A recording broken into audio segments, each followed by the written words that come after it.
Mundial Chile 62, la batalla de Santiago. Hola, ¿qué tal amigos de Deportes de Gran Porte? Bienvenidos. Cuando realizamos aquí en el canal los videos de Italia campeón en los mundiales de 1934 y 1938, recordamos la denominada Batalla de Florencia, ocurrida en el primero de los nombrados en el marco de los octavos de final del segundo mundial de la historia. Allí se enfrentaron españoles e italianos con un saldo inédito de lesionados como resultado de la violencia en el juego, que, entre otras consecuencias, dejó al Divino Zamora, que era el arquero español, con 2 costillas fracturadas. Imagínense ustedes lo que fue eso. Una carnicería con achuras, milanesa, asado, bien surtida. En esta ocasión recordaremos otra batalla mundialista con todo y el carnicero, la del Mundial de Chile 62, con la llamada Batalla de Santiago, siempre denominadas así por la ciudad sede del encuentro, con imágenes para la historia. Suscríbete a nuestro canal, hacé clic en la campanita de notificaciones y continuemos batallando juntos en esta aventura que es DDGP. Pues bien, lo cierto es que las selecciones de Chile e Italia disputaron en el Estadio Nacional y por el Grupo 2 del Mundial 62 uno de los partidos más violentos de la historia del fútbol, en un mundial ya marcado por el juego brusco que entregó otros encuentros de naturaleza violenta, una desmedida violencia que, vista a los ojos de hoy, sería compatible con denuncias de agresión y lesiones que deberían dirimirse directamente en la justicia. A ese nivel estamos hablando. Esta situación puntual entre locales e italianos tuvo un antecedente específico que propició un encono de tintes nacionalistas y, como consecuencia, todo lo que vamos a refrescar a continuación.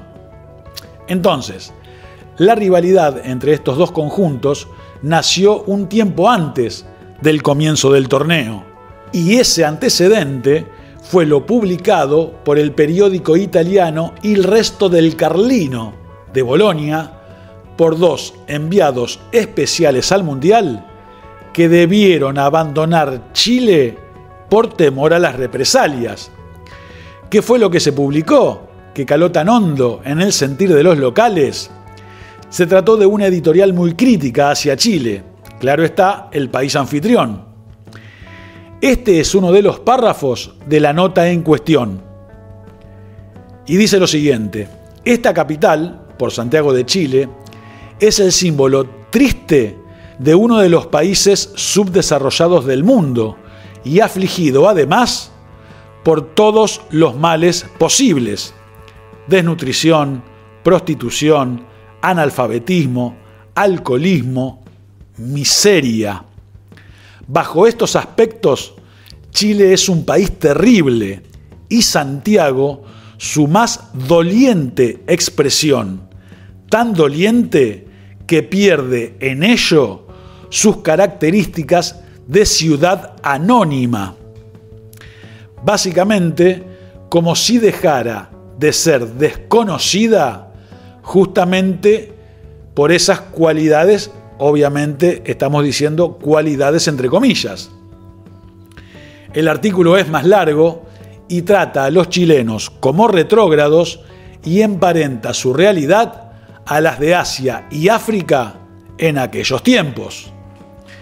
Este texto provocó una gran indignación entre los chilenos, que juraron hacer sentir una gran hostilidad hacia los italianos en el choque mundialista que los tenía involucrados al compartir zona en la fase de grupos. El artículo fue reproducido de manera completa en Chile por el diario El Mercurio, el de mayor circulación a nivel nacional, y en términos actuales podríamos decir tranquilamente que fue viral.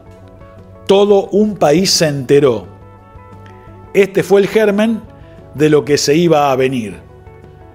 Finalmente, llegó la hora del inevitable duelo, la soleada tarde del 2 de junio de 1962.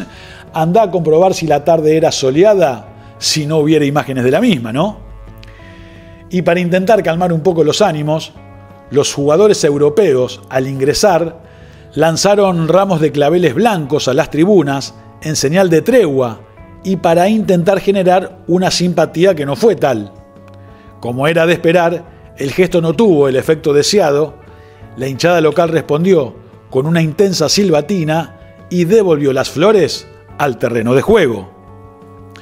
Desde ya que nuestra idea no es hacer una especie de comentario del partido, a más de 63 años de producido, pero sí queremos darte un poco el contexto, sus derivaciones y hasta consecuencias.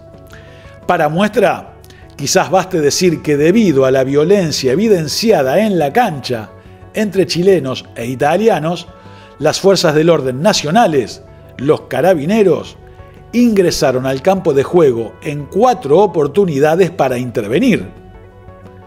A Italia le expulsaron 2 jugadores por juego brusco, y hay que recordar también que en esa época todavía no existían las tarjetas roja y amarilla, por lo que toda comunicación de sanción se hacía de manera verbal, con las potenciales dificultades en los mundiales, donde podía haber 3 lenguas diferentes en un partido, sin contar a los jueces de línea, que en esa época no eran de la misma nacionalidad que el árbitro. Y la primera de esas expulsiones fue rápida, apenas a los 7 minutos de juego, por una patada asesina del italiano Giorgio Ferrini al local Honorino Landa, a quien le contaron hasta 1000. Y como el europeo se negó a abandonar la cancha, ingresaron los carabineros. ¿Y qué pasó? Pasó que a Ferrini se lo llevaron detenido. ¿Se dan cuenta la desmesura en todos los sentidos, no? Según las crónicas de la época, el primer full ya con desmedida violencia fue a los 12 segundos de juego por parte de un azzurro, y esa ya fue la primera interrupción. Enseguida, un par de minutos después, todavía antes de la expulsión de Ferrini, vino el primer vuelto de parte de los locales y allí es donde se produce la primera invasión al campo de juego. El árbitro se encuentra en la indescriptible situación de tener que expulsar a varios fotógrafos y obviamente carabineros que insólitamente ingresaron a la cancha. El juez del partido fue el inglés Ken Aston, quien tiempo después, y como ya contáramos aquí, tras lo sucedido también con Argentina e Inglaterra en el Mundial siguiente, terminó impulsando y siendo el creador de las tarjetas rojas y amarillas que se implementaron por primera vez en México 70. Hubo de todo lo que ustedes se puedan imaginar.